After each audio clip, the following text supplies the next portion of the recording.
Hey, welcome back to another 3-minute tutorial, black and white. And you know what? I've tried just about every filter and plugin on the market, and I keep coming back to the most basic thing in Photoshop to get a good black and white.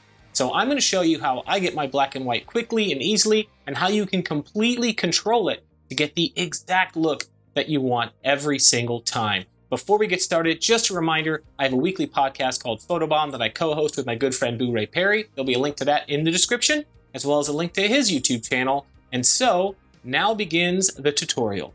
Start the timer. Here's a fun fact. If you're gonna create an image and you know it's gonna be black and white, it's really cool to shoot on a blue background, and I'm gonna show you why. We're gonna use two different adjustment layers to show you how to create an impactful image by showing your viewer where to look using highlight and shadow. So let's start in this black and white cookie down here. That's gonna create us an adjustment layer.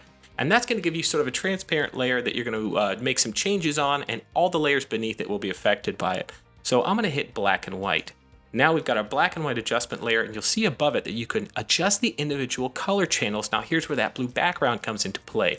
You can actually make the background darker, which in some cases can bring greater attention to the subject, which is what I want here. So I'm going to bring that blue to the left to show you that you're going to watch that background get darker, and you're going to watch that face pop out a little bit more. Now that jacket is a little bit bright, so I'm going to bring the cyan channel, which should affect that denim jacket. It looks like it affects the background a little bit too, so maybe I'll bring that blue back to the right.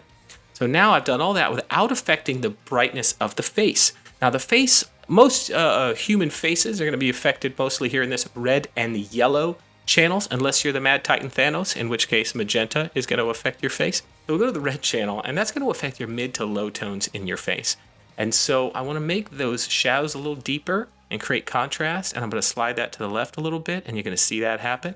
Then I'm going to take the yellow channel and bring it to the right, separate those red and yellow channels, and you're going to get really cool contrast in the face. And contrast draws the eye and tells a viewer where to look.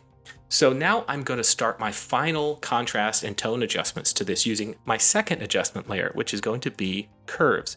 Now this is going to give you a histogram overlaid with the ability to affect the low, mid, and high, or the black, gray, and white. If you want to create a punchier, more high contrast black and white, you're going to want to bring those two ends together. So one of the things that I'll do is bring that black, slide it along the bottom to the right, and you're going to start to see those blacks get really crunchy, and then take the mids right here in the middle of this line and drag it up and to the left a little bit to compensate. And now you've got a really cool high contrast black and white that's good for like fashion, model headshot, stuff like that. But what if you wanted a more filmic look? So let's back out of that with a couple of undos. Take that same black point, slide it up the left a little bit. And that's going to start to see those blacks fade out and give it a little bit of that washed out film look, which is very cool. Now what I like to do is to compensate for that by taking that mid and bringing it down and to the right a little bit to add a little more depth into that tone.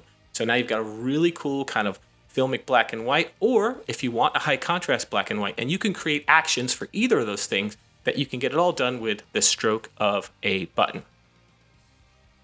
I appreciate you watching the video. Like it if it was useful to you, subscribe to the channel, and in the comments, let me know what you think and possibly give you a suggestion of something that you need help with or you need a quick fix for, and maybe I can help you out. If I can, I will. So don't forget about the Photobomb podcast, link to that in the description, and I'll see you next time.